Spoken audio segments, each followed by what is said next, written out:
All right, let's quickly chat about. Let's start off with Head and Shoulders by F. Scott Fitzgerald. I've actually started in the cut glass bowl, but we'll finish uh, the Head and Shoulders, where in the final section, yes, indeed, Marcia, now nay Meadows, now Marcia Tarbox, formerly Veronica Meadows. Gets her book published, gets it serialized in a serialized newspaper, and indeed, Mr. Johnson, the newspaper guy, trumps her because he's got this whole kind of theory of we need to introduce the vernacular into to the American English, and so this is like a great kind of new literary sensation as these literary sensations go. We'll see. We'll see. They actually kind of link it to Mark Twain's Huckleberry Finn, which is like that's an interesting connection. But obviously Mark Twain had a little bit more going from just other than just the vernacular, which I feeling it's very brisk and fresh. But yes, she indeed is like she's made a bunch of money. They moved to the country. Um, you know, uh, um, Horace kind of reflects it kind of odd. Now he's getting an offer to come back to is it Princeton or Yale, but instead of for philosophy, it's to be gymnastics, the head of the gymnastics there, which is like hilarious. And he doesn't even really think much of it when he hears that Anton Laurier, his great philosophical idol of days of yore, is in town. He arrives home, and there's the car there, and he thinks, oh, it's Mr. Johnson trying to kind of encourage her to drop this baby thing and get herself into the room to create more masterworks.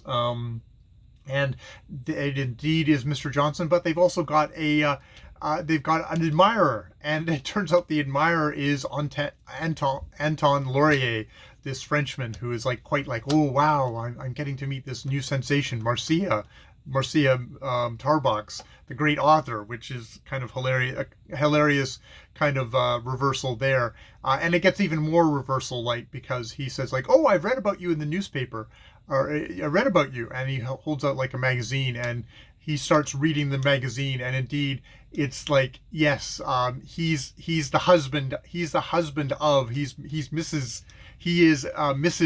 Marcia, Mr. Marcia Tarbox.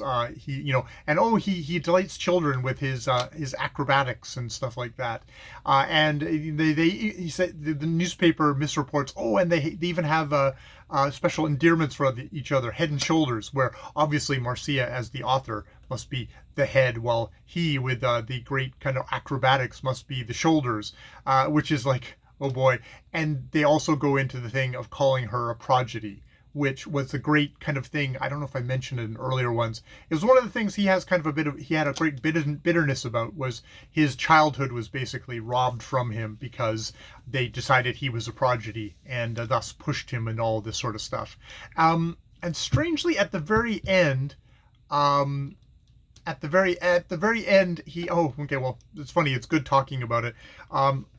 His remarks aren't addressed to Marcia, but to Anton Laurier, and he remarks to him, if you hear any raps on your door, don't answer them, because indeed he did answer the raps on the door, and now he is the shoulders, and his partner is the head, and who would have thought that? And it's kind of a little bit of a ironic thing. I don't know if it's ironic also that she's a showgirl who's turned out to be the literary sensation, and he the guy, the prodigy guy, has turned out to be the merely physical.